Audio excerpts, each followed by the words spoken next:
Notification BSSC का भी 2023 में आया था।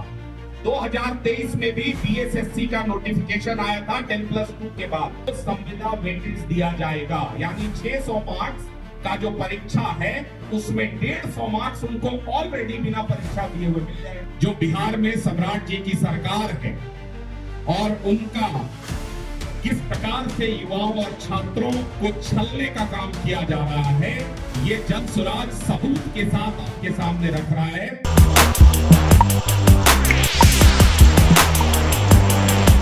नमस्कार, आप देख रहे हैं भाई साहब, मैं हूं आपके साथ राहुल पांडे। इस वक्त हमारी मौजूदगी है जनसुराज के पार्टी कार्यालय में। आज एक प्रेस कॉन्फ्रेंस रखी गई जनसुराज की तरफ से। जनसुराज के पार्टी के अध्यक्ष मनोज भारती और जनसुराज के राष्ट्रीय प्रवक्ता कुमार सौरभ ने एक प्रेस कॉन्फ्रेंस रखी। बिहार के छात्रों की बात की इसमें और बोला कि जो और सबसे बड़ी बात के खुलासा करते हैं सौरभ कुमार, कहते हैं कि जो स्टूडेंट के हित में और डीआरसीसी के माध्यम से 4 लाख रुपए दिए जाते थे उसको 2 लाख रुपए कर दिया गया है, जहां कि इसको 6 लाख करना चाहिए। इस 2 लाख रुपए में छात्र कहां पढ़ाई कर पाएंगे, इस बात को रखी। और कई सारे बातें इसमें रखें, बीपीएससी, टीआरई 4, और कहा कि जो छात्र गर्दनी बाग में बैठे हुए हैं धरना पे, सरकार इस पे कोई अभी टिप्पणी नहीं की है। आने वाले वक्त में हम छात्रों के साथ धरना स्थल पे उतरेंगे और उनका साथ देंगे। आइए जानते हैं और देखते हैं इस पूरी प्रेस कॉन्फ्रेंस में क्या क्या कुछ ने कहा कुमार सौरभ ने। प्रारंभ हम 2 लाइन से करना चाहते हैं कि जो रोक नहीं पाए पेपर लीक और नकल, वही फ्रेंड्स, माय फ्रेंड्स कहने वाले महामानव अब छात्रों और युवाओं को और उनके समर्थकों को कह रहे हैं दिमागी नक्सल। भाई, छात्र और युवा किस चीज की मांग कर रहे हैं इससे हम सब परिचित हैं, लेकिन एक अप्रत्याशित बात कल बिहार में हुई है और आज का ये प्रेस वार्ता एक प्रकार से जो बिहार में सम्राट जी की सरकार है और उनका किस प्रकार से युवाओं और छात्रों को छलने का काम किया जा रहा है, ये जनसुराज सबूत के साथ आपके सामने रख रहा है। मुझे ऐसा विश्वास है कि अभी तक मैंने मीडिया में इससे संबंधित कोई बात नहीं देखी है। ये एक पत्र आपके सामने है। ये पत्र कल 19/8/2026 का पत्र है। इसकी कॉपी 20 पेज का ये ऑफिशियल डॉक्यूमेंट है बिहार सरकार का। इसकी कॉपी आपको प्रोवाइड कर दी जाएगी। इस पत्र का लबोलुआब ये है कि आप सब जानते हैं कि बिहार विधानसभा चुनाव के बाद स्टूडेंट क्रेडिट कार्ड जो योजना थी, जो 2016 में 7 निश्चय 1 की महत्वाकांक्षी योजना थी, जिसको नीतीश कुमार जी और तब हमारे जनसुराज के सूत्रधार आदरणीय प्रशांत किशोर जी का ब्रेन चाइल्ड था ये 7 निश्चय 1।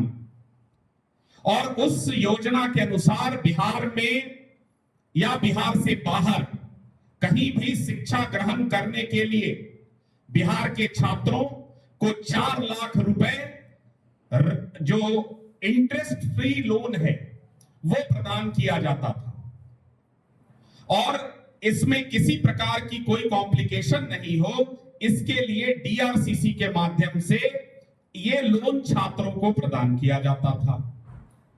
आपको पता होगा कि बिहार विधानसभा चुनाव के बाद बिहार की जो वित्तीय स्थिति हुई, बजट के बाद जो जो बातें हमने की थी, हम जनसुराज ने की थी प्रेस वार्ता के माध्यम से, वो एक एक तथ्य सत्य हुआ। और पिछले 3 से 4 महीने में लगातार जनसुराज ये प्रश्न उठाता रहा कि छात्र जो बिहार में हैं और छात्र जो बिहार से बाहर हैं, उनके सेमेस्टर का फी क्यों नहीं दिया जा रहा है। और लगातार सरकार डिनायल मोड में रही कि नहीं, पैसे की कोई कमी नहीं है। जब हम लोगों ने इसको बार बार उठाया तो 1.5 महीने, बांकीपुर चुनाव से 1 महीने पहले उसकी एक किस्त भेजी गई। पिछले बुधवार को कैबिनेट का बैठक हुआ। उस कैबिनेट की बैठक में 9,000 करोड़ लगभग रुपए जो है उसकी 950 करोड़ रुपए की स्वीकृति दी गई और 5 साल का इस योजना को एक्सटेंशन दिया गया। 2026 से 2031 तक 7 निश्चय के अंदर स्टूडेंट क्रेडिट कार्ड योजना जो है, जो डीआरसीसी से दिया जाता है, इसको 25 से 31 तक एक्सटेंशन दिया गया था पिछले बुधवार को कैबिनेट की बैठक में। और कल ए पत्र के माध्यम से बता दिया गया है कि अब जो वो 4 लाख रुपए का जो ऋण होता था वो मात्र 2 लाख रुपए रह जाएगा। फिर से मैं दोहरा रहा हूं, 4 लाख रुपए की राशि को घटाकर बिहार की सरकार, सम्राट चौधरी जी की सरकार ने 2 लाख रुपए कर दिया है। तो मुझे अब ये बताएं कि बिहार में वो कौन सा कोर्स है। आपने जितनी चीजों की लिस्टिंग की है, चाहे वो नर्सिंग की पढ़ाई हो, चाहे वो बाकी की चीजों की पढ़ाई हो, जो आपके ही इस डॉक्यूमेंट में लिस्टेड है, उसमें कहां आप बताइए कि 2 लाख रुपए में कौन सी पढ़ाई करवाई जाती है बिहार में। और वो छात्र जो आपके इस ऋण के सहारे पढ़ाई करने का ख्वाब देख रहे थे, वो अब पढ़ाई कैसे करेंगे और उनको कहां जाना पड़ेगा। इसमें एक और कैच है। पहली बात तो ये है, आपको जानना चाहिए कि 2 लाख से ऊपर का अब ऋण लेने के लिए आपको बैंकों के चक्कर काटने पड़ेंगे। दूसरी बात, जो 2 लाख से ऊपर का ऋण है उसको अब टैग कर दिया गया है। प्रधानमंत्री जी की एक महत्वाकांक्षी योजना थी, उसके साथ उसको टैग कर दिया गया है। दूसरा, 2 लाख से ऊपर का जो भी लोन होगा उसमें अब इंटरेस्ट देना होगा बिहार के बच्चों को। और ये जो योजना है, इसको अब एक और सबसे बड़ा जो झटका लगने वाला है कि NIRF यानी national institute of ranking framework में जो लिस्टेड इंस्टीट्यूशन है, सिर्फ वही इस 2 लाख की योजना को नहीं धमका और समझा पाएंगे, पहली बात। दूसरी बात, 24 अगस्त 2024 को ये तय हुआ था कि TRE 4 का आप जो है नोटिफिकेशन छोड़िए, इसकी नियुक्ति की प्रक्रिया प्रारंभ की जाएगी। आज लगभग 2 साल बाद हम आपसे बात कर रहे हैं, कितना समय और लगेगा TRE 4 के उन अभ्यर्थियों पर जिन पर आपने लाठी चलाए, डंडे चलाए, उनको दौड़ा दौड़ा कर पीटा गया, कितना समय लगेगा। और शिक्षा मंत्री को क्यों फुर्सत नहीं मिल रहा है, जो अभ्यर्थी वहां गर्दनी बाग में बैठे हुए हैं। अगर कल जनसुराज जाएगा, इन छात्रों और अभ्यर्थियों के साथ बैठेगा, तो आप कहिएगा कि राजनीति हो रहा है। इसलिए हम लोग इसका राजनीतिकरण नहीं करना चाह रहे हैं। जब भी TRE 4 के अभ्यर्थी या बाकी के जो लोग जिनकी हम बात करने जा रहे हैं चाहेंगे, जनसुराज पूरी मजबूती के साथ, चाहे वो TRE 4 हो, BPSC के लोग हो, जो है लाइब्रेरियन हो, ADA हो, कंप्यूटर हो, PT शिक्षक हो, दारोगा, सिपाही, BT, जितने अभ्यर्थी हैं, जनसुराज पूरी मजबूती से एक एक अभ्यर्थियों के पीछे खड़ा है। और जब जरूरत लगेगी इन संगठनों की कि जनसुराज की भूमिका उसमें हो, आप बताएं, हम लोग शामिल हो जाएंगे इस आंदोलन में, आप निश्चिंत रहिए। दूसरा जो महत्वपूर्ण बात है कि 24 अगस्त को ये नोटिफिकेशन आना था, अब आप कह रहे हैं कि हम नोटिफिकेशन इस महीने में लाएंगे।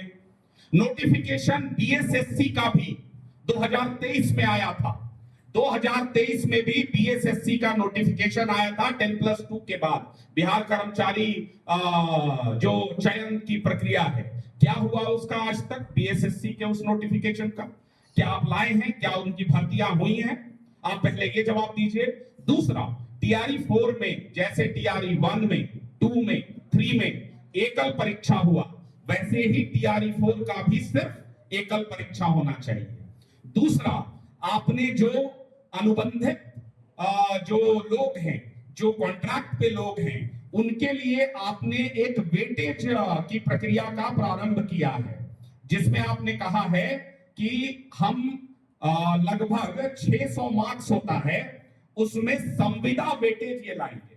संविदा वेटेज का मतलब ये हुआ कि जो कॉन्ट्रैक्ट पे ऑलरेडी हैं, वो अगर अप्लाई करते हैं BSSC यानी बिहार कर्मचारी चयन आयोग की प्रक्रिया में, तो उसमें संविदा पर जो कर्मी हैं उनको संविदा वेटेज दिया जाएगा। यानी 600 मार्क्स का जो परीक्षा है उसमें 150 मार्क्स उनको ऑलरेडी बिना परीक्षा दिए हुए मिल जाएगा।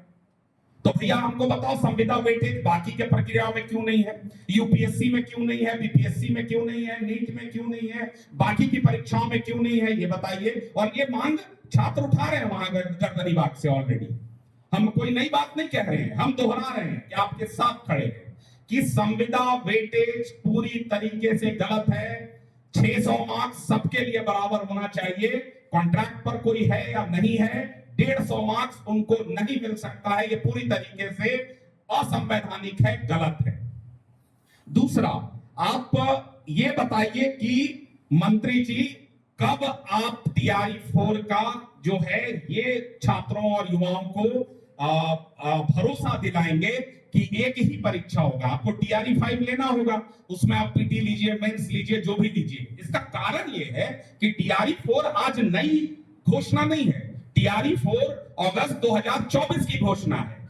दूसरा, टीआरई 4 के कारण 2 साल जो हमारे अभ्यर्थियों का नुकसान हुआ है, इसकी भरपाई के लिए टीआरई 4 में उम्र की सीमा को भी आप 2 से 3 वर्ष बढ़ाइए। ये जनसुराज की मांग है। आपके कारण इन अभ्यर्थियों का 2 साल 3 साल का समय नष्ट हुआ है, ये आपको देना पड़ेगा। दूसरा, आप टीआरई 5 में आपको जो आगे करना होगा वो आप करिएगा। टीआरई 4 में पीटी और मेंस नहीं होगा, एकल परीक्षा होगा। और टीआरई 4 के अभ्यर्थियों के लिए जल्द से जल्द घोषणा हो। 10+2 भर्ती में जो लगभग 26,000 पेंडिंग है, उसको आप जल्द से जल्द घोषणा करिए। सीजीएल 4 की जो भर्तियां हैं, उनकी घोषणा आप करिए। आपने देखा क्या कुछ कहें जनसुराज पार्टी के राष्ट्रीय प्रवक्ता कुमार सौरभ ने, कि छात्र हितों में कितनी अपनी बातें रखें। ऐसे ही खबरों के साथ आप हमारे साथ जुड़े रहिए। आप देख रहे हैं वॉइस अब, अपनी प्रतिक्रिया जरूर दें। धन्यवाद।